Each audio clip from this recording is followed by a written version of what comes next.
What keeps you up at night? For me, it's many things. But I probably share the same worries as you do. About the future and the uncertainty of the path before me. But I'll never forget what he told me. That there's always a story behind everything. Behind someone's actions, if someone's words were intended to hurt, it's how we understand if they are hurting inside. And there's a story behind the world. How many are fighting and fought and shed blood over a history of power, inequality, war, corruption. But we must understand it to move forward.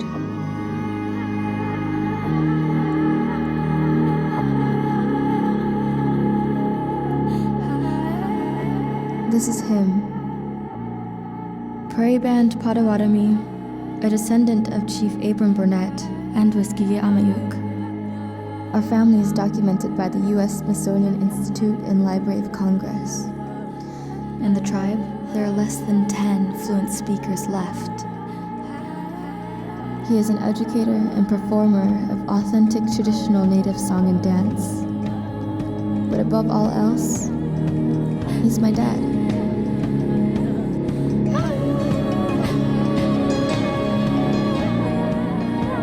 I'm 18. This is me. And I worry like any other person. But I feel a bit scared. Because what happens when a story is forgotten?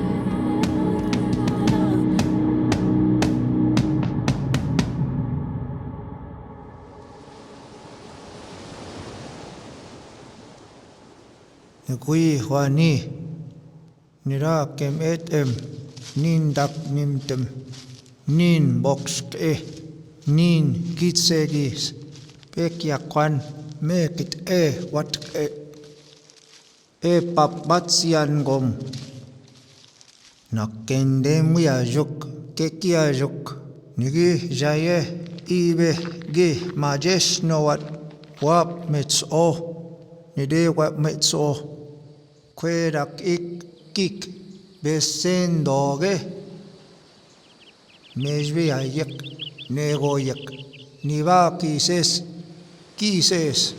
tegok mimbish skote madmoyan nim idi nagmo dewegin yabwe need wabden I miyo Nishnave manin Bore wadminada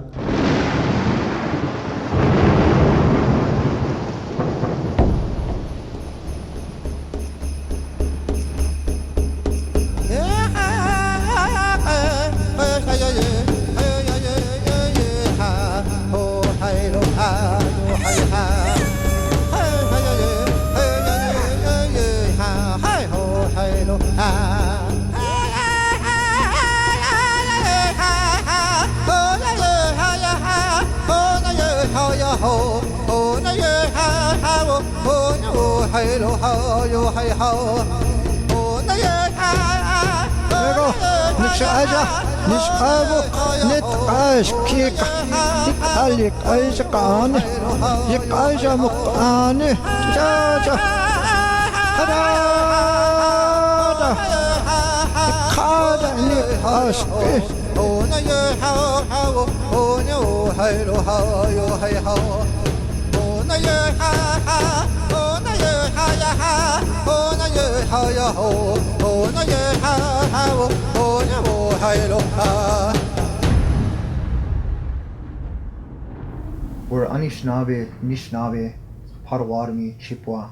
I'm enrolled with the Prairie Band Potawatomis of Mirada, Kansas. Originally, we're a Great Lakes tribe. We occupied about 28 million acres historically. Eventually, through complicated warfare, sensitive history, our people were relocated during the Removal Act to Missouri, Iowa, and then to Kansas. During that time, our people had to learn to change. Our great-grandfather, Chief Whiskey Amayuk, is the biological grandson of Chief Senogewon, known better as Chief Senajun, who was the principal chief of the Prairie Band. This here is a photograph of him taken in 1921 by an anthropologist named Jesse Nussbaum, who actually took this photograph for $1 silver. My great-grandfather's brother, his name is Wakabesh Cook. This is a photograph of my grandfather in 1906, along with his father, Whiskey Amayuk, who's sitting at center. This is documented in the Library of Congress in Washington, D.C. And this is my grandfather's mother, Roseanne Lastly K.O. Komekwa. Here's a photograph of my grandfather here in 1963, your great-grandfather. That's him there in Kansas, documented as a ritual leader and elder at the time, taken by James Clifton. Now on our family in a citizen band nation, this is Chief Nanwishma, known better as Chief Abram Burnett. In his right hand, he's holding a cane. This is the actual cane here that still also remains with us in the family. And of course, it's not American Indian. It's made in Paris, France. Your grandfather, my father, here, taken around 1967, with some other tribal members, George Allen, Bernard Kisis, Gary Whiskey Amu, Curtis Pequano, and James Kegmega, taken by James Howard, an anthropologist around 1950. That's your family.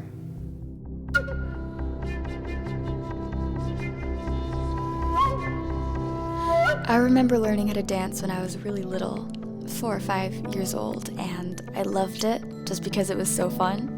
And that was before I learned that many languages are fading away, before I started questioning the history in textbooks, and before learning about the complicated world of politics. Maybe we made a mistake. Maybe we should not have humored him in that wanting to stay in that kind of primitive lifestyle. Maybe we should have said, no, come join us, be citizens. There's a weight that lingers now, and I think it's the fear of losing a part of our identity forever. But everyone worries and wonders about how we'll be remembered after we pass away. And maybe it's that fear of being forgotten that makes us want to tell more stories, because if you don't tell your story, who will? Or will someone else write it instead? Or will it just be lost in time forever? I don't know, but I still try to keep that spirit of when I was a kid. Just not to worry so much, just do things out of love. And I miss that. I miss a lot of things.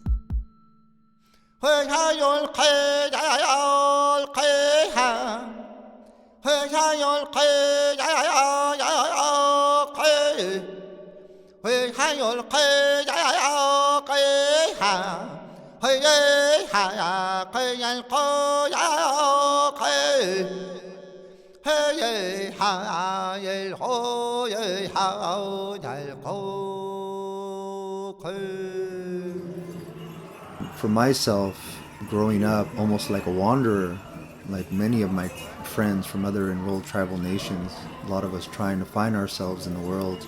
Again, we ask, what does it really mean to be a native person? We are people that are from a tribal society and nation, but are we really a tribe? We are descendants of something that once was. I always tell people that I'd be lying to you always if I tried to pretend that I was really living a lifestyle fully like my relatives and descendants did long ago. Today, as an American Indian, we struggle with keeping language alive, keeping true culture and customs alive. There are so many influences in the world of materialistic things around our people that have basically destroyed the world of native societies. Most people believe that all natives are receiving some form of money from the federal government because they're natives that had to deal with complicated and sensitive history. But the truth is that our people do not receive money from the federal government in the manner that most Americans think. They believe we don't pay taxes, which is not true.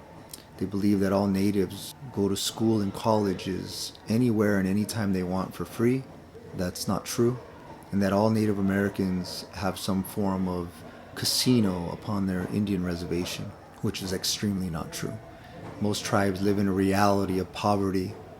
Most tribes live in a reality of high rate of suicide, alcoholism, depression. These are all things that have broken down over the generations.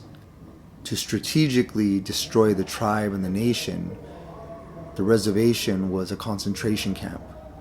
It was a place to imprison the native society away from their ways of thinking, from their way of living, from the way that they centered themselves in their own world. So how do you become native? What does it mean? Does it mean having long hair? Does it mean how many feathers I can put in my head? Today, most society and Americans believe that that's what it means to be native now. But that's really not the truth.